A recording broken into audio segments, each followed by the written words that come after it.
There is a specific kind of silence that happens right before a storm. In the world of personal transformation, there is a specific kind of paralysis that happens right before you change your life forever. You've been working, you've been healing, and you've been pushing, but suddenly everything has come to a grinding halt. You feel heavy, you feel doubtful, you might even feel like you're regressing. Most people interpret this as a sign of failure. They think the wall means they've reached their limit, but the wall is an illusion. In physics, the most tension exists right before the snap. In biology, a caterpillar essentially dissolves into a chaotic soup before it becomes a butterfly. That stuck feeling isn't a dead end. It is a biological and psychological threshold. Today, we are going to deconstruct the 12 hidden reasons why you feel the most stuck exactly when you are about to break through. The survival instinct of the familiar. Your brain has a singular priority, keeping you alive. To your nervous system, familiar equals safe and new equals dangerous. Even if your current life is unhappy, your brain knows you can survive it because you already have. A breakthrough is a step into the unknown, which your amygdala flags as a threat. You feel stuck because your own biology is trying to pull you back into the safety of the cage. The grief of identity death. You cannot become the next version of yourself without the current version of you passing away. We often forget that growth is a form of mourning. You are losing a self you've known for decades, even the parts of you that were wounded or small. That heavy feeling is often just the unexpressed grief of saying goodbye to your old skin. The friction of cognitive dissonance. You are currently a house divided. One part of you is already living in the future, while the other part is still rooted in old habits. This creates a massive mental friction that leads to freeze mode. You aren't stuck, you're just in the middle of a massive internal recalibration. Take a breath. Ask yourself, is this the wall, or is this just the wind changing direction? If you're ready to stop misinterpreting your friction as failure, hit that subscribe button. We're here to give you the map for the territory most people are too afraid to explore. The upper limit thermostat. Psychologist Gay Hendricks calls this the upper limit problem. We all have an internal setting for how much joy, success, or peace we are allowed to feel.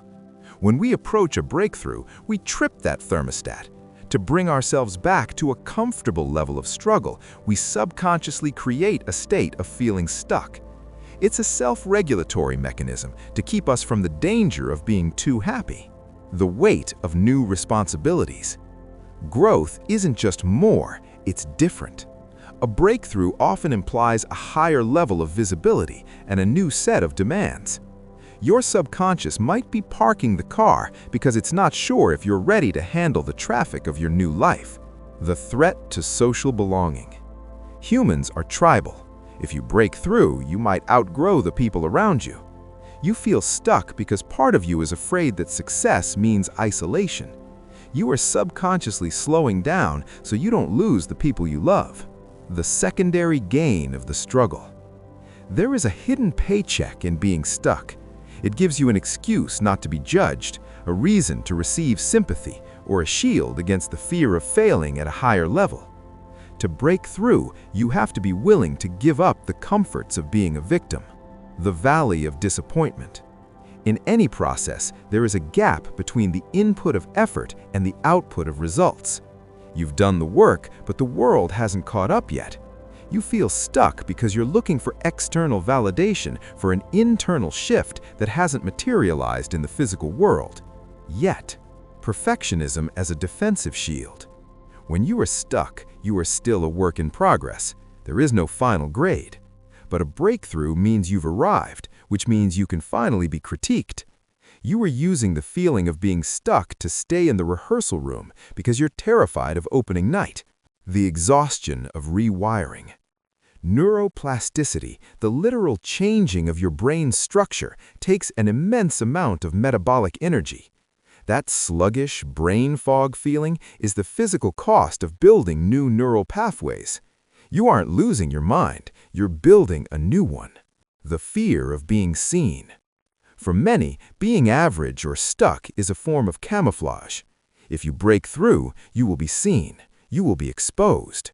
That feeling of being frozen is often just your freeze response, trying to keep you invisible and safe from judgment.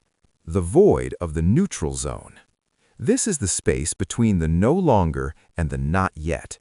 You've let go of the old shore, but the new shore isn't in sight.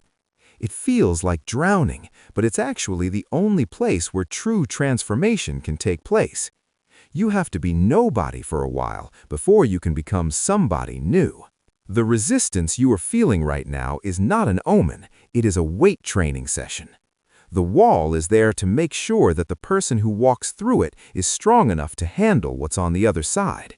You aren't stuck, you are just arriving. Which of these 12 anchors is holding your ship in the harbor? Is it the upper limit or is it the identity death? Name it in the comments below. Let's bring these subconscious blocks into the light so they lose their power over you. Like this video if you're choosing to keep pushing and share it with someone who is currently sitting in their darkest hour. I'll see you at the breakthrough.